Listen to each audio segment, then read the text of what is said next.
All right, I think it's time we start talking about 2024. It's Lindsay and welcome to my 2024 planner and journal lineup video.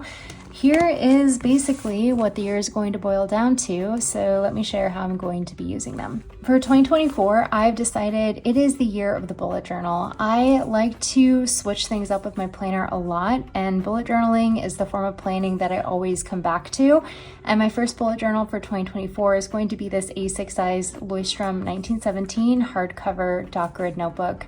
These are some of my absolute favorites, and I feel like I've really discovered who I want to be as a planner this year. It sounds really philosophical, but I've really enjoyed my time bullet journaling this year. I have dipped my toes into Hobonichi again, traveler's notebooks, and bullet journaling, and I've been circling between the three of those things in 2023.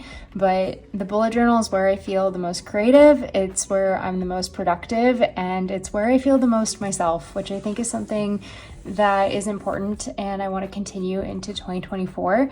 It's a really no fuss setup for me. I can use my fountain pens, I can watercolor in here, I print things out, and I write every single thing down.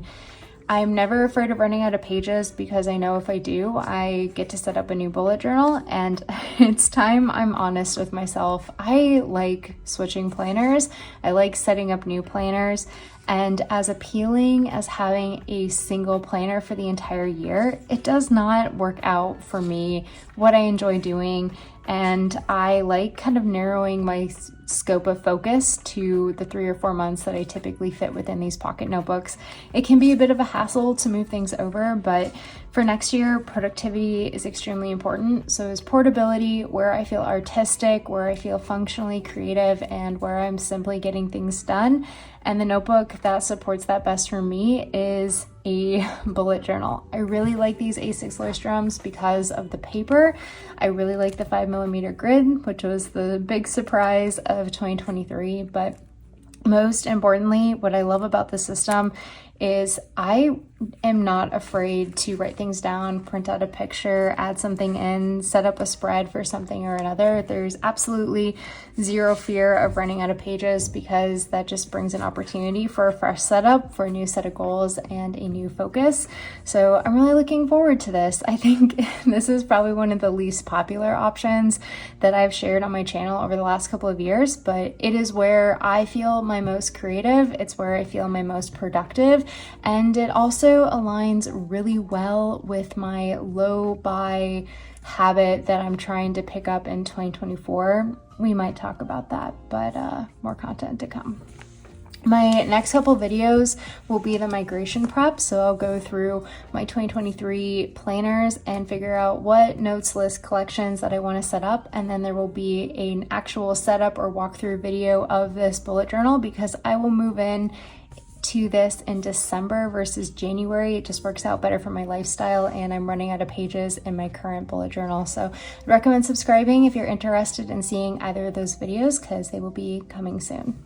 All right, so now we dip into the Hobonichis. This is a standard size Hobonichi Weeks, and it is the Falling Star edition for 2024 in the English version, and this is going to be my work planner for 2024. I don't talk too much about my work planner, but I will be doing a dedicated video in December. It's typically when I update. But for me, this is a planner that has worked just very well for me over the years. I like how slim it is. I typically work from home. I'm a solution architect by trade, and I need something that can help me prioritize, write down the most important to-dos, but I do a fair amount of traveling for work as well, and this is just really lightweight and slim. It's contained enough where when I pull it out in a meeting, I don't feel like I'm drawing too much attention to myself, but also it's adorable, and there's a lot of personality that you can pack into these little Hobonichi notebooks, and I'm excited to continue this as a work planner for next year. I think this is my 4th year using a standard size Hobonichi week. So if it's not broke, we're not going to fix it. Primarily, as a recap, I use this mostly for keeping track of my daily high-level to-dos or high priorities. A lot of what I do is digital, and I try and keep my stuff digital, but I'm a paper person at heart, and writing something down helps me prioritize and give a little bit of intention behind the task. And yeah, I love this cover. I think it's so cute.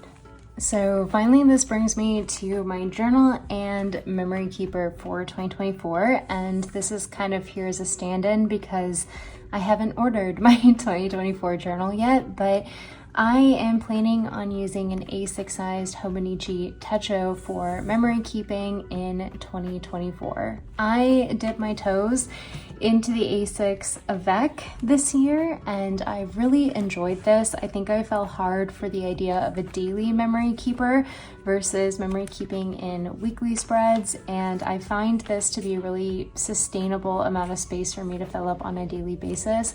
Between the margins and the check boxes, I can fill out a page in about 15 minutes or less, depending on how much watercoloring I'm doing, or I can print out a photo and be done for the day.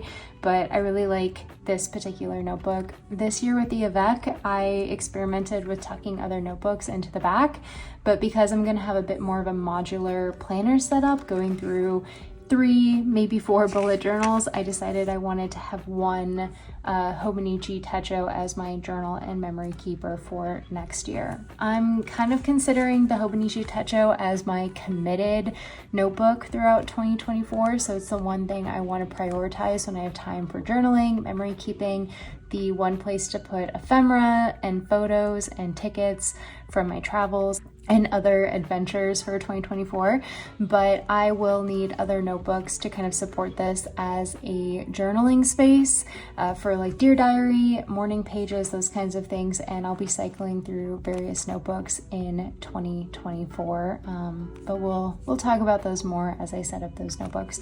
But this right here is my lineup. I'm really excited about it. I don't think it was the most popular choice by any means, but as I've thought about it and how I want to use my notebooks and what I'm trying to get out of my hobby for next year, and along with some other goals that I have, I think this is the system to support my needs, my wants, and my creativity for next year. And I'm really looking forward to sharing how I use these over the next couple of months. As always, if you have made it this long, thank you so much for being here.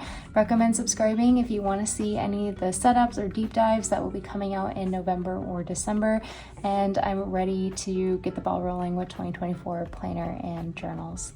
Anyway, thank you for being here, and I will catch you next time.